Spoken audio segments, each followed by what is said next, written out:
তৎকালীন আওয়ামী লীগ স্বৈরাচারের সরকার আমলে ক্ষমতাশালী নারায়ণগঞ্জ আসনের এমপি শামীম ওসমান মিছিল মিটিংয়ে দেখা যেত সংবাদপত্রের মাধ্যমে খেলা হবে, কিন্তু বর্তমানে তার অবস্থা কি?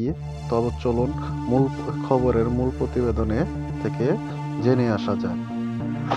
এক ঘটনা, কোনো এক দেশের স্বৈর শাসকের পতনের পর পালিয়ে গিয়েছে মসজিদে ইমাম ও খতিব। কতটা দুর্নীতির আখড়া ও অপশাসনের রাজত্ব কায়েম করলে পলায়ন করে ওয়ার্ড নেতা থেকে শুরু করে দলীয় প্রধান। একযোগে পলায়ন করেছে ইউনিয়ন মেম্বার, এমপি, মন্ত্রী ও প্রধানমন্ত্রী। এমনকি পুলিশ প্রধান সহ পালিয়েছেন আইন শৃঙ্খলা রক্ষাকারী বাহিনীর শীর্ষ অনেক কর্মকর্তা। কাজে যোগ দেয়নি শত শত পুলিশ সদস্য।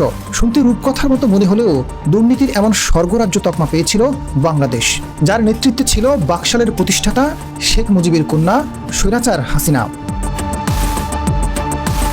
গত 16 বছর দুর্নীতি, লুটপাট, গুম খুনের বিশ্ব রেকর্ড করেছিলেন লেডি হিটলার শেখ হাসিনা।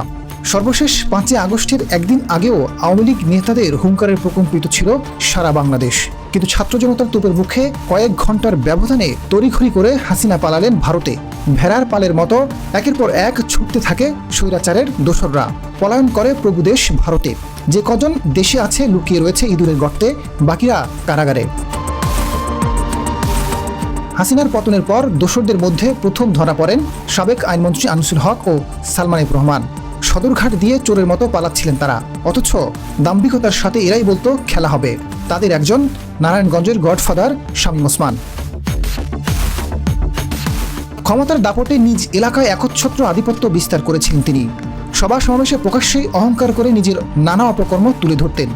পরবর্তীতে তিনি নিজেকে নারায়ণগঞ্জের একজন স্বৈরাচার হিসেবে প্রতিষ্ঠিত করেন এবং যা বলতে বেশ আনন্দ পেতেন। ধর্ম নিয়েও উদ্ভট মন্তব্য করতেন শামীম ওসমান। বলতেন 22 বছর ধরে তাহাজ্জুদ ছাড়ি নাই, প্রতিদিন 70 থেকে 80 রাকাত নফল নামাজ বেশি পড়ি, দুবেলা কোরআন শরীফ পড়ি। তবে সবচেয়ে বেশি আলোচনায় আসে তার খেলা হবে মন্তব্যটি। শামীম ওসমান কোন দেশে পালিয়ে গিয়েছেন সঠিক তথ্য জানা যায়নি। তবে গত বছর 6 সেপ্টেম্বর ভারতের দিল্লির নিজামুদ্দিন আউলিয়ার মাজারে দেখা গেছে তাকে। আকাশ হক নামে বাংলাদেশীয় শিক্ষার্থী তাকে মাজারে দেখেছেন। গণমাধ্যমকে আকাশ হক জানান, রাত 9টা 5 মিনিটে শামীম ওসমানের একটি ছবি তুলেছেন।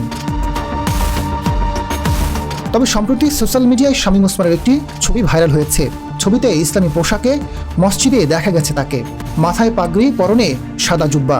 ছবিটি কোথাকার বা কোন দেশের তা পরিষ্কার নয়, তবে ধারণা করা হচ্ছে মধ্যপ্রাচ্যের কোনো দেশে অবস্থান করছেন আওয়ামী প্রভাবশালী এই নেতা।